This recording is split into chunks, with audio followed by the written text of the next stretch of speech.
Masuk di dalam pembelajaran kita Injil Yohanes 1 ayat 29 sampai 34. Mari kita perhatikan ayat firman Tuhan ini.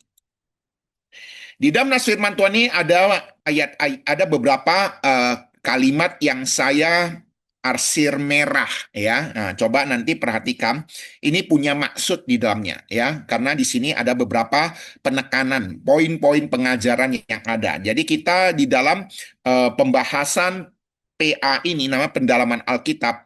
Jadi kita berusaha untuk membahasnya ayat per ayat ya, ayat per ayat. Namun saya mau mengajak kita juga melihat beberapa poin-poin penting di dalam pembelajaran kita. Baik, saya akan mulai. Perhatikan di dalam Injil Yohanes pasal 1 ayat 29 sampai 34. Demikian firman Tuhan. Pada keesokan harinya, Yohanes melihat Yesus datang kepadanya. Dan ia berkata, "Lihatlah anak domba Allah yang menghapus dosa dunia. Dialah yang kumaksud ketika kukatakan kemudian daripadaku akan datang seorang yang telah mendahului aku. Sebab dia telah ada sebelum aku. Dan aku sendiri pun mula-mula tidak mengenal dia. Tetapi untuk itulah aku datang dan membaptis dengan air, supaya ia dinyatakan kepada Israel." Saya ulangi. Dan aku sendiri pun mula-mula tidak mengenal dia. Tetapi untuk itulah aku datang dan membaptis dengan air, supaya ia dinyatakan kepada Israel. Dan Yohanes memberi kesaksian katanya, "Aku telah melihat roh turun dari langit seperti merpati, dan ia tinggal di atasnya. Dan aku pun tidak mengenalnya, tetapi dia yang mengutus aku untuk membaptis dengan air telah berfirman kepadaku, jikalau engkau melihat roh itu turun ke atas seseorang dan tinggal di atasnya, dialah itu yang akan membaptis dengan Roh Kudus. Dan aku telah melihatnya dan memberi kesaksian. Ia inilah anak Allah." Saudara-saudari, perhatikan penekanan ayat-ayat firman Tuhan yang saya baca tadi, dan juga warna merah yang saya tampilkan. Dan kalau Bapak Ibu Saudara perhatikan baik-baik, di dalam ayat 29 awal daripada perikop firman Tuhan ini ada pengenalan akan Yesus sebagai anak domba Allah. Di akhir perikop, Yohanes mengatakan ia ini anak Allah. Pengenalan Yesus sebagai anak Allah. Di awal mengenal Yesus sebagai anak domba Allah. Di akhir mengenal Yesus sebagai anak Allah. Nanti kita akan bahas apa bedanya mengenal Yesus sebagai anak domba Allah dan mengenal Yesus sebagai anak Allah. Oke, sekarang kita akan melihat sebagai pengantar. Seringkali kita merasa sudah mengenal Yesus. Padahal sesungguhnya pengenalan kita masih dangkal. Yohanes Pembaptis pun mengalami proses itu. Karena itu, sebelum kita masuk lebih jauh, mari kita uji hati kita melalui beberapa pertanyaan-pertanyaan berikut ini. Nah, saya mau mengajak kita melihat pertanyaan-pertanyaan ini yang akan kita jawab, yang akan kita sama-sama renungkan, ya, dan juga menjadi peringatan bagi kita. Dan mohon kita berusaha menjawab dalam hati dulu, ya. Sekalipun jawaban salah tidak masalah. Oke, coba perhatikan pertanyaan-pertanyaan yang muncul. Yang pertama, bagaimana kita membuktikan dari kitab Kejadian sampai Wahyu bahwa Alkitab sedang membawa kita mengenal Yesus Kristus, anak domba Allah? Hari ini, ketika Yohanes mengatakan, "Lihatlah anak domba Allah." Ini bukan sesuatu yang baru. Kalau kita perhatikan dari kitab Perjanjian Lama, Kejadian, bahkan sampai Wahyu, berulang kali kalimat ini diulang untuk memberitahu pada kita pemahaman bahwa Yesus adalah anak domba Allah. Baik secara langsung maupun tidak langsung.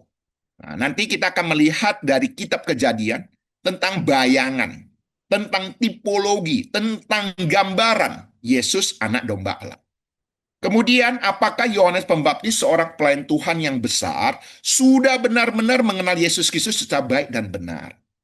Ketika dia melayani, apakah dia sudah mengenal Yesus Kristus dengan baik dan benar, baru melayani? Nah, nanti kita akan lihat.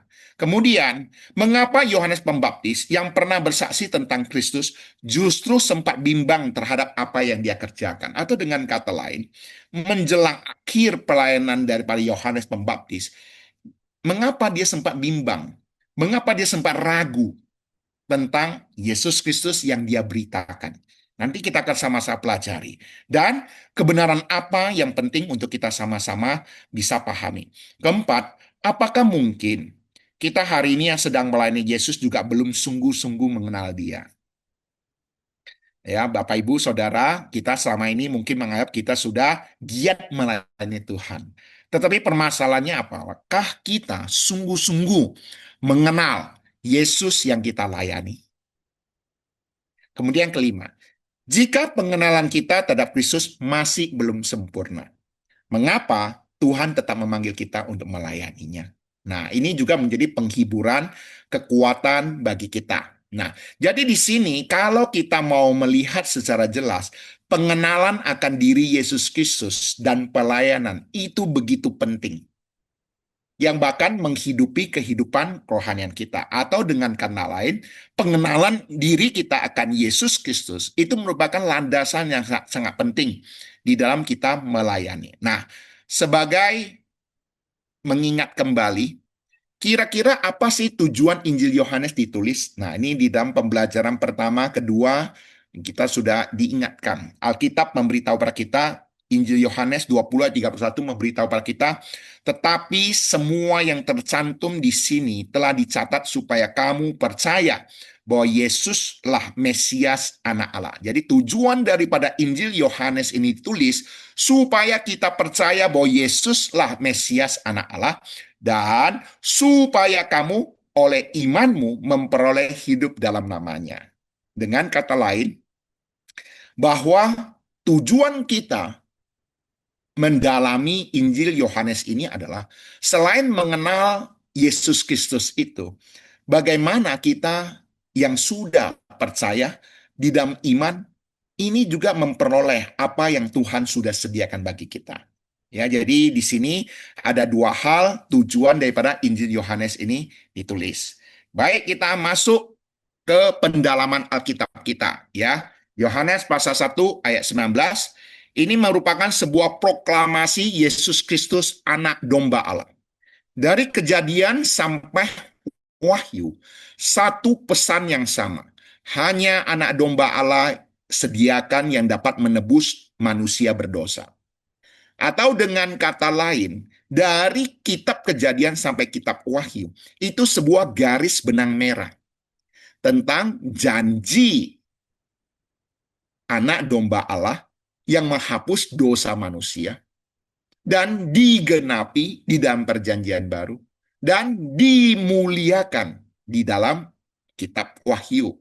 Untuk memberitahu pada kita satu garis benang merah. Ketika manusia jatuh ke dalam dosa, di sana dimulai. Kita bisa melihat janji yang daripada Allah, rencana kekal daripada Allah sudah dinyatakan dan dilaksanakan. Oke, sekarang perhatikan.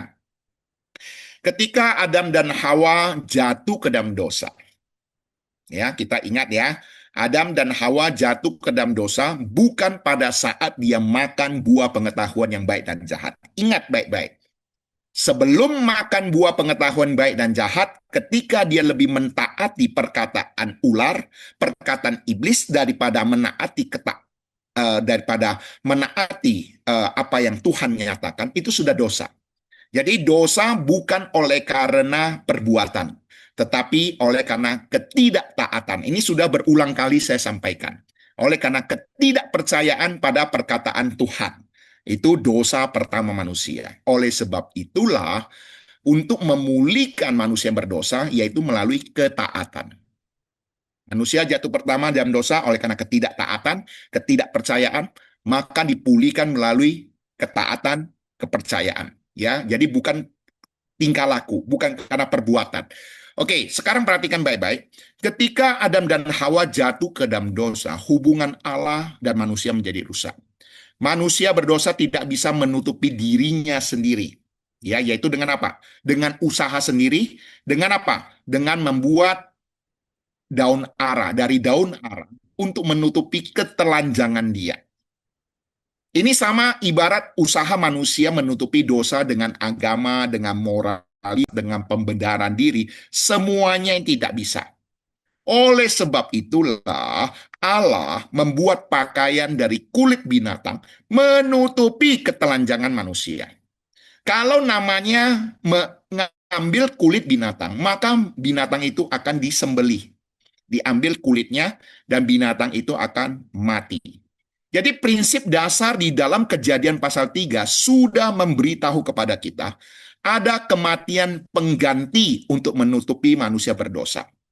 Dan inilah Injil dalam bentuk benih yang ditaburkan untuk menunjukkan tentang diri Yesus Kristus sebagai anak domba Allah yang akan disembeli mati menggantikan hukuman dosa, menggantikan hukuman dosa yang Tuhan nyatakan dalam kehidupan manusia. Nah, ini dalam Kejadian pasal 3. Jadi awal sudah ada kejadian, kemudian terus berlanjut di dalam Kejadian pasal 4. Di sana ada persembahan Kain dan Habel. Ini pertanyaan yang sering kali juga dipertanyakan. Mengapa persembahan Kain itu tidak diterima oleh Tuhan? Mengapa persembahan Habel berkenan kepada Tuhan? Jawabannya sederhana. Allah berkenan pada korban darahnya. Apa yang diberikan oleh, apa yang dipersembahkan oleh Habel, yaitu tentang anak domba. Oke, jadi di sini berbicara kepada kita, bukan persembahan Kain tidak terbaik. Bukan masalah persembahan Habel yang terbaik. Pemahaman terbaik di sana bukan yang berkualitas, tetapi sesuai dengan kehendak Allah. Saya yakin dan percaya ketika Adam dan Hawa di dalam ketelanjangan mereka dan ditutupi dengan kulit binatang, sehingga ada binatang yang disembelih. Itu sebagai wujud persembahan yang dinyatakan kepada seluruh umat manusia bahwa persembahan Habel itu adalah sebuah pengakuan, persembahan oleh karena apa? Cucuran darah ataupun pertumpahan darah.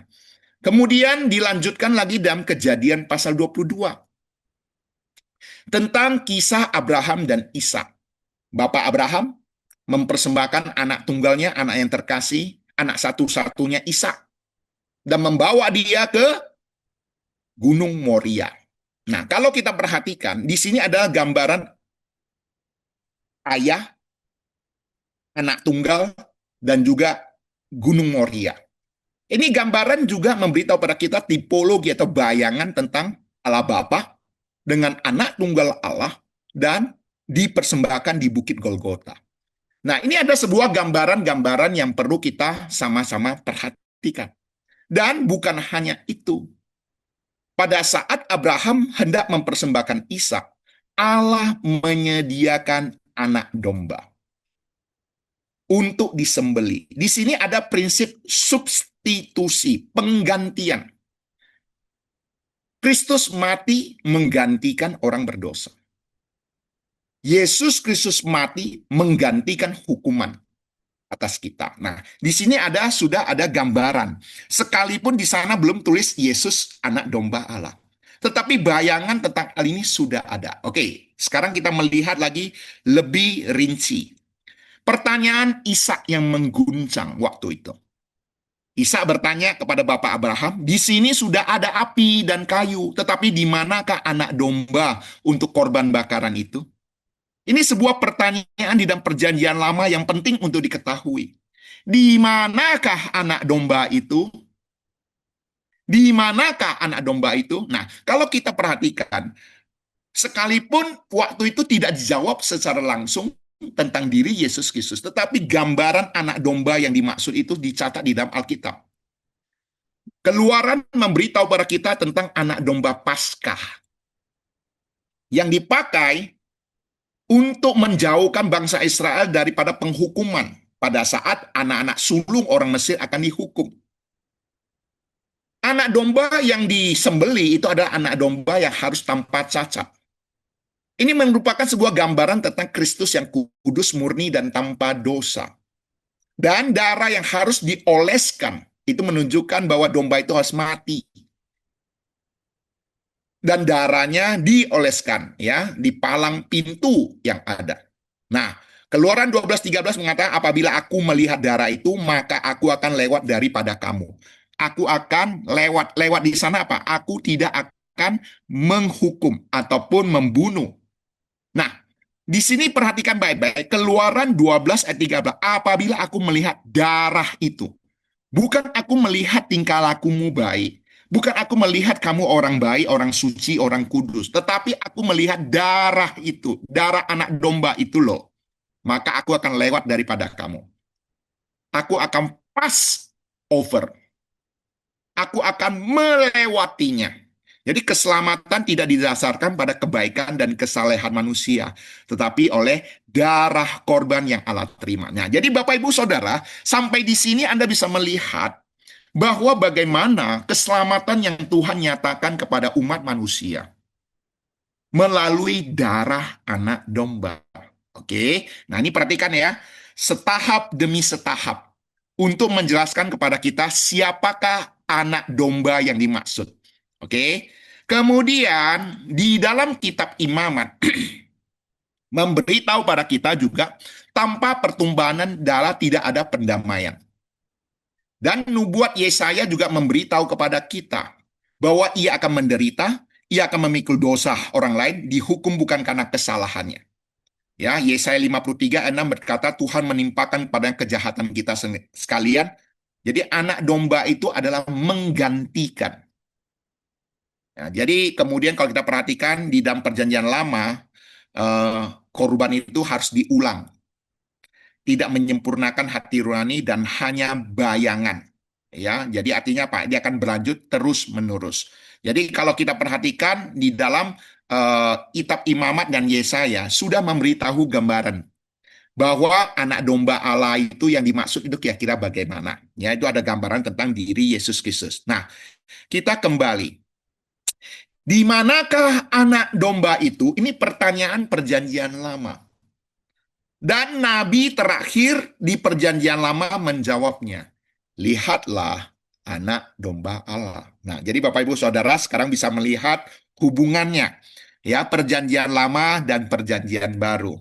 Yohanes 1:29 berkata, lihatlah anak domba Allah yang menghapus dosa dunia. Dia disediakan oleh Allah, dia ditetapkan oleh Allah, dia diterima oleh Allah, dan menggenapi seluruh korban perjanjian lama. Nah, ini bisa dilihat juga di dalam surat-surat para rasul. Ya, darah Kristus sebagai anak domba yang tak berdosa, anak domba Paskah telah disembelih yaitu Kristus. Kristus telah ditentukan sebagai jalan perdamaian.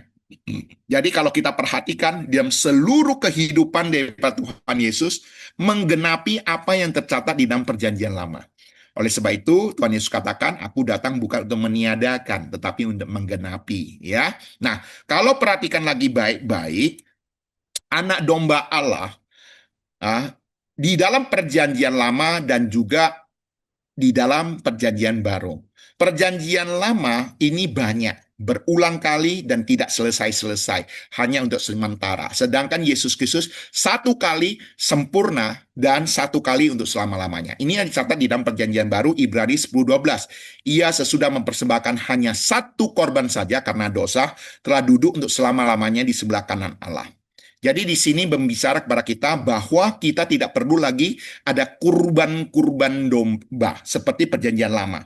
Tetapi apa yang Tuhan Yesus sudah lakukan sebagai anak domba Allah yang sempurna satu kali untuk selama-lamanya. Oleh sebab itu kita tidak ada lagi kurban-kurban karena apa yang dilakukan Tuhan Yesus sudah selesai. Oke? Nah, ini sudah digenapi. Semua perjanjian lama telah digenapi di dalam diri Yesus Kristus. Nah, sekarang kita melihat di dalam Wahyu, anak domba Allah dalam kitab Wahyu, yaitu Wahyu 5 ayat 6, Wahyu 5 ayat 9, Wahyu 12 ayat 11, Wahyu 19 ayat 7 9. Itu semua berbicara tentang anak domba Allah, anak domba Allah.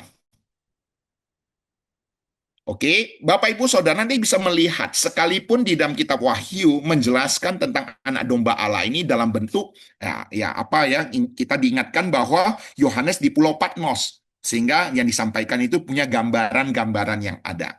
Oke, sekarang perhatikan baik-baik. Ini perjalanan tema anak domba dari kejadian sampai wahyu secara ringkas. Ini saya tidak lagi membahas Mazmur lah, Amsal lah, surat-surat nabi-nabi kecil dan sebagainya. Cuma kita perhatikan ini.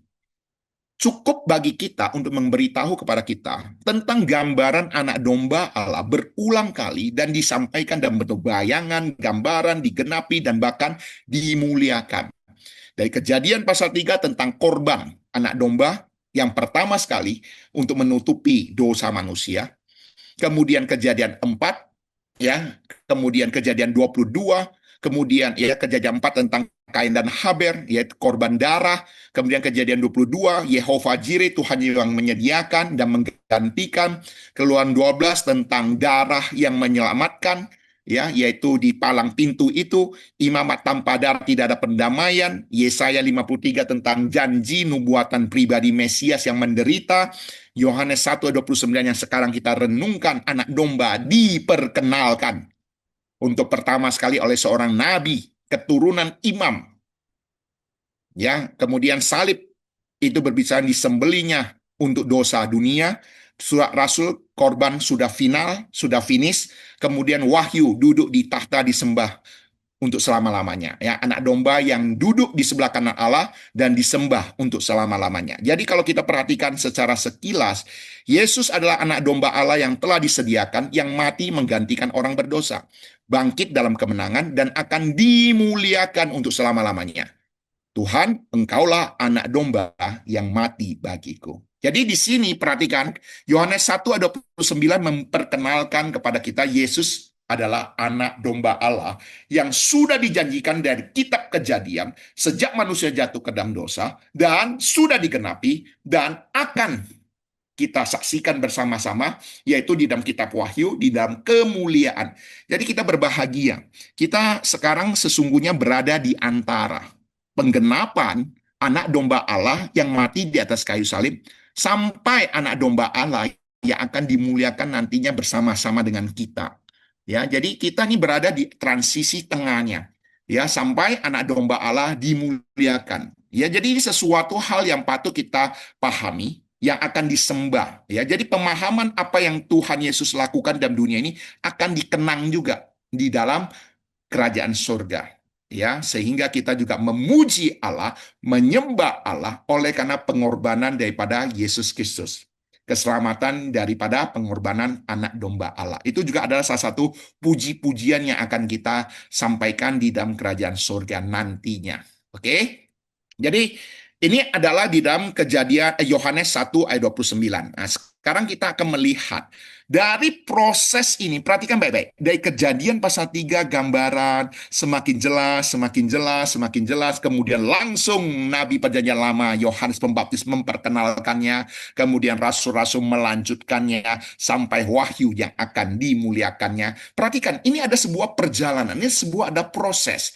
Di sini memberitahu kepada kita apa? Mengenal Kristus secara bertahap dan melayani untuk menyatakan dia. Nah, di sini kita akan melihat di dalam Yohanes 1 ayat 30-31 memberitahu kepada kita ya bagaimana pribadi dari Pak Yohanes Pembaptis dan tujuan pelayanan dia. Nah, kalau kita perhatikan baik-baik, anak domba Allah ada sebuah penyataan bertahap dari kejadian sampai wahyu. Seperti yang saya sampaikan tadi, ya, dari kejadian bagaimana, kemudian dari kisah Abraham, kemudian Paskah, Yesaya, sampai nanti wahyu. Jadi di sini ada proses pembelajaran, proses pengenalan anak domba Allah. Semakin jelas, semakin jelas, semakin jelas. Nah, kita perhatikan lagi.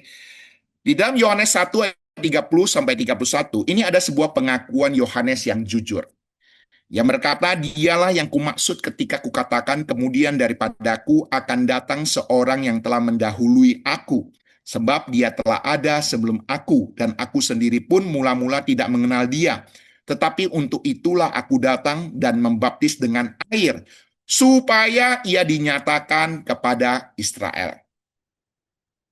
Dan Kalimatnya di sini ada katakan, aku sendiri pun mula-mula tidak mengenal dia. Ini ada sebuah pengakuan jujur daripada Yohanes Pembaptis yang memang sama sekali tidak mengenal Yesus Kristus. Yohanes, nabi besar, dia yang pembuka jalan daripada Mesias, dengan rendah hati mengakui bahwa pengenalan akan Kristus adalah sebuah proses. Mula-mula dia tidak mengenal dia. Kemudian akhirnya dia mengenal dia gitu ya. Jadi di sini kita perhatikan ada proses pembelajaran daripada Yohanes Pembaptis sendiri. Ini penting ya Bapak Ibu Saudara, supaya kita juga nantinya di dalam proses pembelajaran, ini penting, banyak hal yang kita tidak mengerti. Sama seperti Yohanes Pembaptis tidak mengerti, tetapi itu bukan alasan bagi kita untuk tidak belajar lagi. Hari ini kita belajar Injil Yohanes supaya kita juga semakin memperjelas kita siapa Tuhan yang kita sembah di dalam Yesus Kristus. Oke, jadi berbahagia kita boleh mengikuti pembinaan ini, kita boleh semakin mengenal siapa Tuhan yang kita sembah. Nah, kemudian Yohanes sudah tahu Yesus lebih besar daripada dirinya. Itu yang dia ketahui. Yang dia tahu itu awalnya. Oke. Kemudian daripada aku akan datang seorang yang telah mendahului aku, sebab dia telah ada sebelum aku. Nah ini pemahaman, padahal Yohanes, dia lahir dulu. Tetapi pemahaman di sana bukan dari segi senioritas duniawi ini. Tetapi ini menunjukkan bahwa Yesus Kristus lebih mulia, lebih utama, lebih besar, dan telah ada sebelum Yohanes. Ini menunjukkan bahwa Yesus Kristus ada pribadi yang kekal. Ini dari awal sudah dijelaskan berulang kali. Ya, jadi di sini memberitahu pada kita, sekalipun awalnya Yohanes tidak mengenal Yesus Kristus secara benar, ya, secara sempurna, perlu proses, tapi apa yang dia tahu dia hanya sampaikan. Wah, saya isi anekon aja. Ini menunjukkan bahwa arah hidup dan pelayanan Yohanes sudah benar. Ia tahu hidupnya bukan untuk meninggikan dirinya, tetapi untuk menunjukkan Kristus, ya, untuk meninggikan Kristus. Dari awal dia punya motivasi yang demikian. Nah, kemudian Yohanes juga tetap melayani walaupun belum mengerti semuanya. Nah, untuk itulah aku datang dan membaptis. Nah, kalau kita perhatikan baik-baik, ayo coba kita mengulang sebentar, nanti kita akan juga bahas bersama-sama. Di sini perhatikan, apa tujuan daripada Tuhan Yesus, apa tujuan daripada Yohanes membaptis? Di sini ada memberitahu pada kita. Tetapi untuk itulah aku datang dan membaptis dengan air. Supaya apa? Ia dinyatakan kepada Israel. Jadi ini tujuan daripada baptisan daripada Yohanes Pembaptis. Untuk menyatakan Yesus Kristus kepada umat Tuhan. Untuk menyatakan Yesus Kristus kepada bangsa Israel, pada Israel waktu itu. Jadi di sini memberitahu kita, Yohanes tetap melayani walaupun dia mengerti, untuk itulah aku datang. Jadi di sini juga memberikan pembelajaran bagi kita. Saya belum cukup tahu firman Tuhan, saya belum cukup rohani, saya belum cukup layak, saya masih banyak kekurangan. Itu bukan alasan bagi kita untuk tidak melayani. Tuhan tidak menunggu kita sempurna baru dipakai. Yohanes melayani sambil bertumpu. Yohanes taat sambil belajar. Yohanes dipakai Tuhan sambil terus mengenal Kristus lebih dalam. Jadi disinilah pemahaman bagi kita. Tuhan tidak menyuruh kita, memanggil kita sempurna dulu baru melayani. Tidak. Sama seperti Yohanes Pembaptis, di dalam pelayanan itulah proses pembelajaran terjadi. Nah, kalau masih ingat yang ikut pemuritan kita minggu yang lalu, yang baru lewat, kita bisa melihat ini. Yang sebelah kiri, Allah menciptakan alam semesta dengan berfirman. Cukup berfirman. Jadikanlah. Maka segala sesuatu terjadi. Nah, dengan kata lain, Allah cukup berfirman untuk menjadikan alam semesta. Tetapi ketika Allah menghadirkan bait Allah, Allah mempergunakan tangan manusia. Menjadi pertanyaan kita, mengapa Allah mampu menciptakan alam semesta hanya dengan firman-Nya, tapi memilih tangan manusia untuk mendirikan bait-Nya di bumi? Bukankah Allah bisa dengan berfirman juga untuk menciptakan bait Allah? Ya pasti bisa. Jauh lebih sempurna, jauh lebih cepat. Tetapi Allah mengapa memakai tangan manusia untuk membangun bait Allah berpuluh-puluh tahun lamanya? Disinilah memberitahu pada kita, bagi Allah yang terpenting bukan karena hasil, tetapi melalui pembangunan bait Allah itulah proses terjadi. Manusia bekerja sama satu dengan yang lain. Talenta, karunia-karunia yang ada daripada setiap manusia dipergunakan secara optimal. Dan ketika ada konflik terjadi, di sanalah memberitahu pada kita besi menajamkan besi, manusia menajamkan sesamanya. Artinya apa? Proses pembelajaran terjadi. Jadi kalau ditanya, mengapa Allah memakai kita untuk melayani? Bagi Allah bukan karena hasil yang terpenting, tetapi proses pembelajaran ketika kita melayani. Ada maksud Tuhan bagi kita yang memanggil kita melayani proses pembelajaran. Jadi di sini kita melihat sama seperti Yohanes Pembaptis yang tidak sempurna dalam pengetahuan, tetapi juga sudah dipanggil melayani. Dan justru di dalam pelayanan itulah proses pembelajaran terjadi. Nah, kalau kita perhatikan sampai di sini, ini cukup penting ya, Bapak Ibu Saudara ya. Nanti di akhir ada 10 pertanyaan ya. Ah, saya mau pilihan berganda, 10 pertanyaan pilihan berganda. Saya mengharapkan Bapak Ibu Saudara bisa menjawab ya. Ini sebagai kuis lah ya, akhir dari pertanyaan ini ya. Dan saya mengharapkan dari 10 pertanyaan ini kira-kira kau bisa jawab semuanya, puji Tuhan ya, karena ABCD gitu ya. Ya, jadi saya harap nanti di akhir Bapak Ibu Saudara bisa memperhatikan pelajaran ini dan kita akan mengulang anggap sebagai kesimpulan dalam berupa 10 pertanyaan pilihan berganda. Oke. Nah, sekarang kita akan lanjutkan lagi bahwa Yohanes Pembaptis dalam proses pembelajaran di dalam pelayanan. Bahkan kalau kita perhatikan baik-baik, apakah Yohanes Pembaptis pernah meragukan Yesus Kristus? Jawabannya pernah. Dukungan Alkitabnya mana? Ini, Matius 11 ayat 2 sampai 3.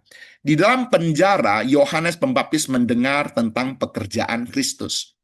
Lalu menyuruh murid-muridnya bertanya kepadanya, "Engkaukah yang akan datang itu? Atau haruskah kami menantikan orang lain?"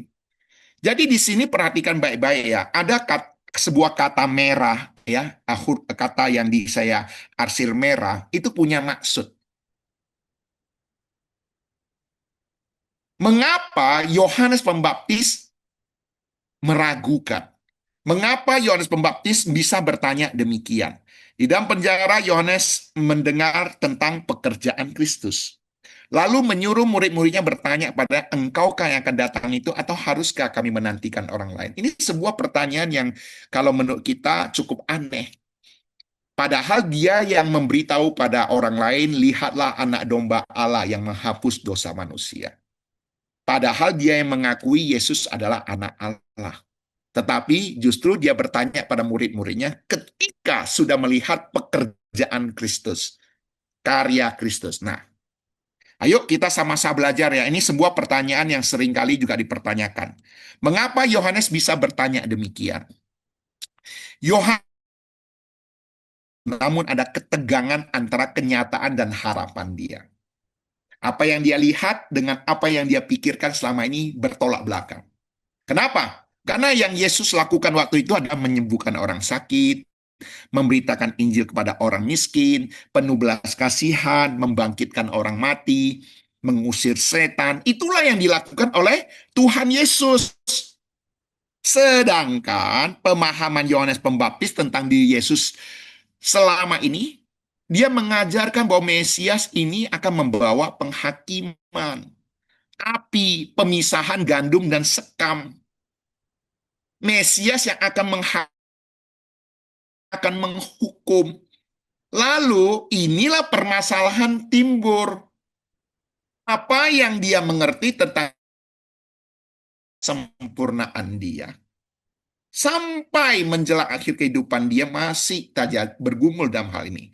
Jadi perhatikan, masalah Yohanes bukan sekedar keraguan biasa. Disinilah pergumulannya muncul. Kalau Yesus benar Mesias, mengapa penghakiman belum datang? Mengapa saya pembuka jalannya justru masih ada di dalam penjara?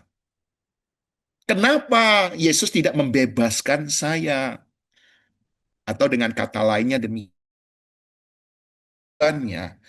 masalah Yohanes bukan meragukan pribadi Yesus sepenuhnya. Dengan cara kerja Yesus yang tidak sesuai dengan harapannya. Nah, ini loh yang terjadi. Bapak, Ibu, Saudara kita yang melayani Tuhan, kadangkala kita juga bisa sempat meragukan Tuhan. Oleh kenapa? Karena mungkin saja kita berpikir kenapa Tuhan mengizinkan ini terjadi ya? Padahal saya sudah melayani Tuhan. Padahal saya sudah setia mengorbankan segala-galanya untuk Tuhan. Tapi kenapa ini terjadi? Bukan tidak mungkin ini terjadi juga bagi hamba-hamba Tuhan sampai sekarang ini. Sama seperti yang Yohanes Pembaptis alami. Nah, ada sebuah kabar baik. Bagaimana Tuhan Yesus meresponi keraguan daripada hambanya ini? Bagaimana Tuhan Yesus meresponi keraguan daripada Yohanes Pembaptis? Ya, Tuhan Yesus mengatakan kepada murid-murid yang dilahirkan perempuan tidak pernah tampil seorang yang lebih besar daripada Yohanes Pembaptis. Ketika Yohanes Pembaptis meragukan apa yang dikerjakan oleh Tuhan Yesus menyingkapkan siapa Yohanes Pembaptis itu sesungguhnya. Tidak membatalkan panggilan. Kelemahan sesaat tidak. Pertanyaan tentang siapa Yesus, keraguan akan Yesus bukan berarti kehilangan iman. Dan ketika sempat meragukan Tuhan Yesus tidak berubah. Dia tetap mengasihi Yohanes. Meskipun Yohanes goyah, kasih Yesus pada Yohanes tidak pernah berubah. Jadi di sini memberitahu bagi kita kabar baik bagi kita. Saat kita lemah, kita tidak mengubah kesetiaannya. Saat cara kerjanya berbeda dengan apa yang kita harapkan. Kadang kita tidak meragukan siapa Yesus, tapi bergumul dengan mengapa Yesus bekerja tidak seperti tidak tidak menolak pribadi Yesus. Tapi karya Yesus kadang-kadang itu yang membuat kita heran. Di tengah kebingungan ya, kemarin, hari ini, dan selamanya, dia tidak berubah. Ini sebuah kabar baik bagi kita. Jadi Bapak, Ibu, Saudara, apa yang terjadi dalam kehidupan anak-anak Tuhan, orang-orang yang melayani Tuhan, termasuk Anda dan saya. Tapi ada sebuah kabar baik bagi kita. Ya, kita bisa saja meragukan karya Tuhan dalam kehidupan kita. Bukan pribadi Kristus yang mengasihi kita. Ketika Yohanes Pembaptis berkata, baptis dengan air supaya ia dinyatakan kepada Israel. Nah, ini tujuan pada Yohanes Pembaptis melayani. Ya, tujuan pelayanan daripada Israel. Jadi ini juga menjadi pembelajaran. Ini bukan saya dihargai, bukan untuk saya dipuji, bukan saya untuk merasa puas dan bisa melalui hidup dan pelayanan saya, Yesus Kristus dinyatakan. Tujuan kita melayani adalah menyatakan Yesus Kristus kepada dunia. Ya, jadi ini sesuatu tujuan yang harus kita pahami, ya, supaya kita kasih pada pujian manusia, penghargaan manusia. Kalau kita berharap pujian manusia, penghargaan, kita juga melayani bukan oleh karena hasil. Kalau kita pada hasil, kita juga bisa kecewa. Oleh karena untuk menyatakan Kristus, meninggikan Kristus, itu jauh lebih indah, jauh lebih penting. Ini dari Yohanes 1 ayat 30-31. Pengenalan akan Kristus terjadi secara bertahap. Alasan pengetahuan kita akan diri Kristus bukan alasan untuk tidak melayani. Pelayanan bukan untuk diri kita. memuliakan Kristus, untuk menyatakan Kristus. Ya, jadi ini beberapa poin-poin penting untuk kita sama-sama perhatikan. Jadi kesimpulannya, kita melayani bukan untuk diri kita, tetapi untuk menyatakan Yesus Kristus pada dunia dan memuliakan Dia melalui hidup kita. Ya, kita memang tidak sempurna, pengetahuan kita masih terbatas, tapi itu bukan Tuhan. Jadi, ini sesuatu hal yang penting untuk kita sama-sama perhatikan di dalam ayat 20-21. Nah, sekarang ayat perhatikan lagi selanjutnya. Bagaimana mengenal Kristus secara benar? Jangan Roh Kudus. Oke, tadi kita melihat penjelasan tipologi dari kejadian Nabi dan Perjanjian Baru dan juga kitab Wahyu tentang Yesus yang dimuliakan. Pengenalan akan Yesus Kristus itu ada pasang naik, pasang surut yang dihadapi oleh Tuhan Yesus. Kemudian dia juga tetap melayani. Nah, sekarang kita akan masuk di dalam ayat 32-34 untuk mengenal Kristus secara benar. Bagaimana mengenal Yesus Kristus secara baik dan benar? Nah, hanya melalui pekerjaan Roh Kudus. Ya, ini perhatikan baik-baik ayat firman Tuhan ini. Jadi dasar pengenalan yang benar karena kecerdasan manusia, bukan karena Yohanes Pembaptis punya relasi famili dengan Maria, ibu Tuhan Yesus. Juga bukan karena pengalaman agama, tetapi oleh karena penyataan dari Roh Kudus dan setiap orang percaya. Kita tanpa pertolongan Roh Kudus tidak akan mengenal Yesus Kristus. Kita perhatikan baik, ya, ia tinggal di atasnya. Di sini memberitahu pada kita apa? Tuhan memperkenalkan siapa Yesus. Tuhan membuka mata Yohanes untuk mengenal Yesus. Dan Tuhan menegaskan ide. Jadi Yohanes 1 ayat 33a juga memberitahu kita, Yesus tidak bisa dikenali hanya secara lahir. Hamba Allah dan anak Allah. Ubah manusia dari dalam. Memberi hidup hati yang baru dan memberi kuasa rohani yang sejati. Ini memberitahu kepada kita bahwa banyak orang hanya mengalami agama secara luar. Dibaptis, rajin ibadah, aktif melayani, tapi belum mengalami karya Roh Kudus dalam hati. Hanya Kristus yang bisa memberi itu. Jadi Bapak Ibu Saudara, di sini memberitahu kepada kita tentang orang Kristen KTP dengan orang Kristen yang sesungguhnya. Ya, orang Kristen KTP memang benar dia sudah dibaptis dengan air. Orang-orang mengenal dia secara lahiriah orang Kristen. Tetapi apakah benar-benar dia orang Kristen? Nah, belum tentu. Kemudian puncak pengenalan yang benar, Yesus adalah anak Allah. Ini ayat terakhir. Perhatikan baik. Perhatikan baik-baik ya. Ayat 29. Pada keesokan harinya, Yohanes melihat Yesus datang padanya dan ia berkata, lihatlah anak domba Allah yang menghapus dosa dunia. Dan di dalam ayat ke-34, dan aku telah melihatnya dan memberi kesaksian. Ia inilah anak Allah. Perhatikan baik-baik. Puncak pengenalan yang benar, Yesus adalah anak Allah. Dan aku telah melihatnya dan memberi kesaksian. Ia ini anak Allah. Jadi, coba perhatikan, Yohanes belum mengenal sepenuhnya. Tuhan membimbing melalui Roh Kudus. Yohanes memberi kesaksian yang benar. Coba perhatikan proses pembelajaran ini. Kita tidak mungkin bisa mengenal Yesus tanpa Roh Kudus. Roh Kudus bekerja melalui firman Tuhan.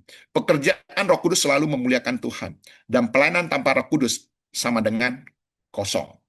Jadi di sini memberitahu pada kita bahwa di dalam diri Yesus Kristus, karya-karya dan mengenal Yesus Kristus secara baik dan benar adalah karya Roh Kudus. Ya, baik. Sekarang kita akan melihat lebih jelas lagi. Adakah perbedaan mengenal Yesus sebagai anak domba Allah dengan mengenal Yesus sebagai anak Allah? Oke, saya ingin kita pause sebentar. Coba Bapak Ibu Saudara sharing. Oke, sekarang. Adakah perbedaan mengenal Yesus sebagai anak domba Allah dengan mengenal Yesus sebagai anak Allah? Jawabannya ada. Ya, pasti ada perbedaan. Ya, kalau kita perhatikan, anak domba Allah menjelaskan apa yang Tuhan Yesus lakukan bagi kita. Apa yang Tuhan Yesus korbankan bagi kita, berikan bagi kita. Itu pengenalan kita akan Yesus Kristus. Allah yang memberikan, Allah yang mengorbankan, Allah yang melakukan sesuatu untuk kita. Sedang pengenalan akan Yesus anak Allah menjelaskan kepada kita siapa Tuhan Yesus sebenarnya. Memperkenalkan kepada kita siapa Yesus sesungguhnya. Jadi kesimpulannya mengenal Yesus sebagai anak domba Allah membuat kita datang kepadanya untuk memperoleh keselamatan. Mengenal Yesus sebagai anak Allah membuat kita tunduk kepadanya untuk menyembah Dia. Jadi di sini ada perbedaan yang sangat menyolok. Dua-duanya penting untuk kita ketahui. Yesus anak domba Allah yang telah berkorban, yang telah melakukan sesuatu, yang telah memberikan nyawanya bagi kita. Tapi Yesus adalah anak Allah, dia adalah Allah itu sendiri. Saya adalah orang, saya anak orang. Yesus adalah Allah, Yesus anak Allah. Dia adalah Allah yang layak menerima hormat, puji, dan sembah. Oke? Jadi di sini memberikan satu pemahaman kepada kita, ya. Ada proses pembelajaran yang perlu diketahui. Hari ini kita bukan hanya mengerti Yesus telah menyelamatkan kita, memberikan surga bagi kita. Itu pemahaman yang pertama. Tetapi pemahaman yang selanjutnya adalah kita mengenal siapa Yesus itu. Dia adalah Allah yang layak kita sembah, yang layak kita puji. Jadi orientasinya bukan lagi pada diri kita sendiri memperoleh, tetapi kita menyembah Dia, ya, memuliakan Dia, menyenangkan hati Dia. Jadi ada proses pembelajaran kerohanian yang kita pelajari di dalam kehidupan kita, ya, di dalam pelajaran hari ini.